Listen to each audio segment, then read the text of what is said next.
So one of the ghost-ish stories, I suppose, that I will be telling is here at Waverly Park.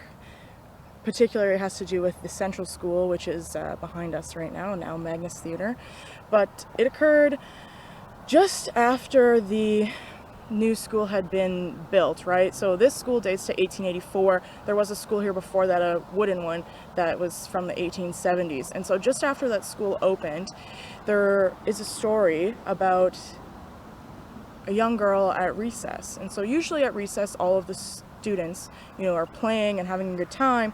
And this particular girl sat kind of over in the corner of the schoolyard and wasn't really playing with anybody and just kind of stuck to herself for the whole recess. And so eventually, after a couple of days, the teachers decided that they were going to go talk to her and see if she was okay and whatever, because she'd been doing this kind of nonstop.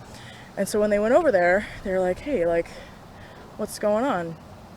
Are you okay? Why are you spending recess all alone?" And she's like, "Oh, I'm spending recess with my brother." And they're like, "What do you mean? I didn't know you had a brother." She's like, "Yeah, he died before I was born, and my parents told me that he was buried over here. So now, at recess time, I come and I hang out with him and spend recess with him." So, of course, the teachers didn't really know what to do, and there have been searches in Waverly Park for that grave.